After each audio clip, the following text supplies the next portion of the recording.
What's up, guys? Now, I know yesterday I said I was going to drop this video, but when I was going through all the highlights and editing and all that stuff, I felt like I just didn't, get everything out of them. I felt like I could have done more with them on the field, to get like a better review, like a better handle on them.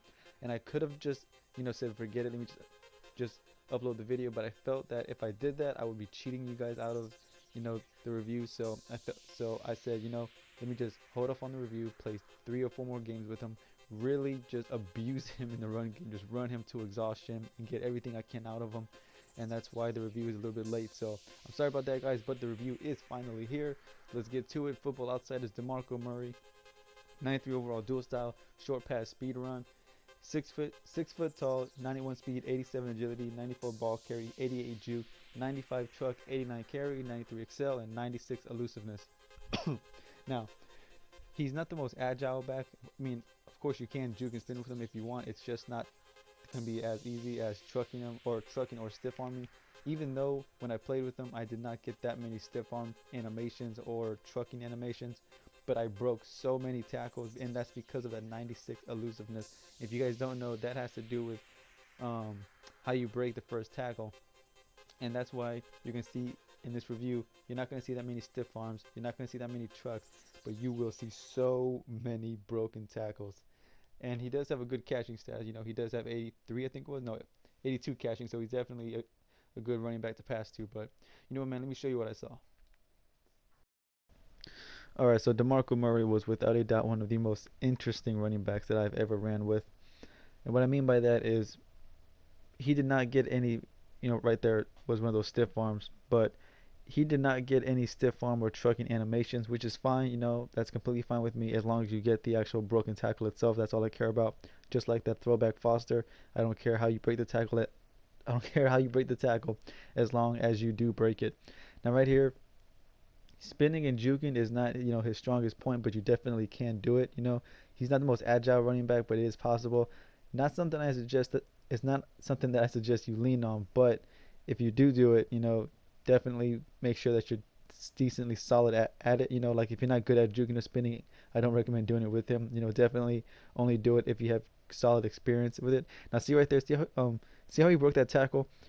Keep that in mind right there, because I'm going to go over that big time later on in the review. So just keep that broken tackle in mind. But anyways, like I was saying, juking and spinning, not his forte, but definitely something you should do if you have experience with it. Otherwise, I would just say just keep trucking and stiff arming. Of course, he does have 82 catches, so don't worry about the pass game. Very reliable in the pass game. He was one of those running backs that was actually pretty decent when it came to catching in traffic. Not many running backs, I trust when I throw it up in traffic. But you see right here, he's definitely someone who doesn't seem to drop it. He definitely would jump up like right here. I throw it, and he jumps up and catches it and comes down with it and holds it down.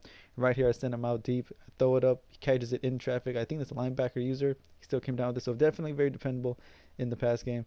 And right here, he definitely fell forward a solid amount of times. Not all the times, but definitely fell forward uh, just enough for me to to be happy with it. But like I said, not a power back in my mind. He's not a power back, even though his stats would say otherwise. Now this was a bit surprising. He only has an 89 carry, but he did not fumble. Well, I mean, he did fumble once, but he took about a solid 10 hit sticks, and he did not fumble once. I was gonna put all the hits in there, but I was like, no, I want to keep this video as short as possible, and I can't. So I just cut back on some of the hits. But trust me, he took about 11 or 12 of these hits. And you see right here, taking all these hits, only fumbled once, which is something I did not expect from an 89 carry running back. But not complaining, just saying definitely surprised, pleasantly surprised with that. And this right here was that one-time fumble. Thankfully, it did not cost me. The ball went out of bounds. But anyways, like I was saying, don't worry about that.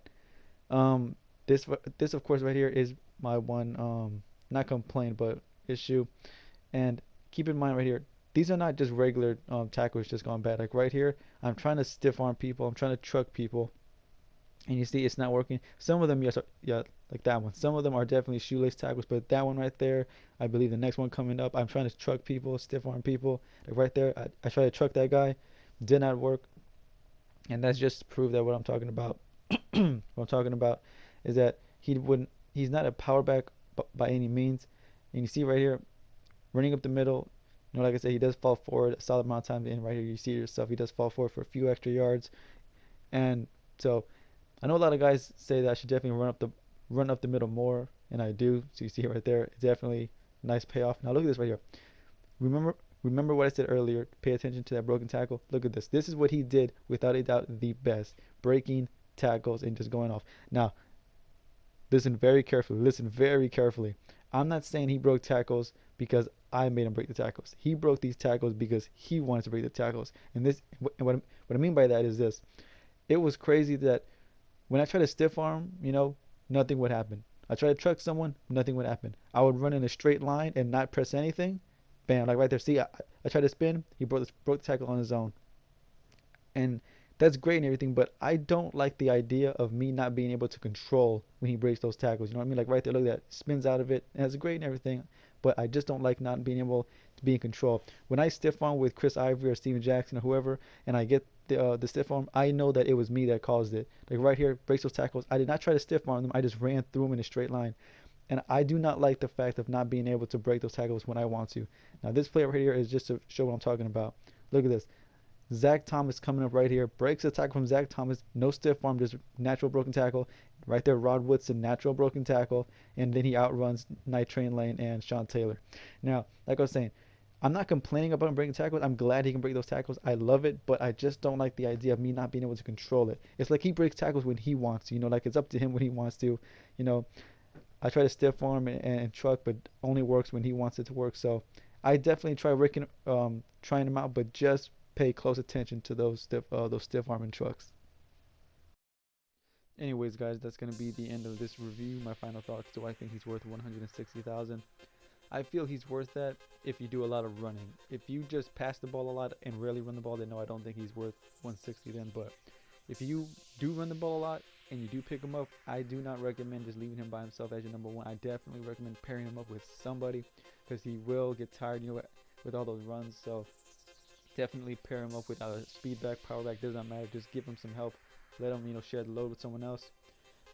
Is he top 5? I just could not put him in the top 5, just only because I could not depend on him on anything except breaking those tackles, of course, which is nice, breaking those tackles is great, but it's almost like he only wanted to break those tackles when he wanted to. That's what it felt like he only broke those tackles when he wanted to, and he went down when he wanted to. It just did not sit well with me. That's why I didn't like. It was nice seeing break tackles. That was great. It definitely helped. But I just didn't like the fact that I couldn't control it. That was my one complaint. I could not control when he wanted to break all those tackles on his own. That was my one X factor on him. So that's why, in my opinion, I could not put him in the top 5. So, not trying to put him down or anything. Definitely a great card. Definitely worth trying out. So, great card, man. Worth 160. If you got it, try him out if you get a chance. That's going to be the end of this, man. I will see y'all boys for the next review. That Deon Buchanan card should be coming out tonight, hopefully. And I'll see y'all boys then, man. Peace.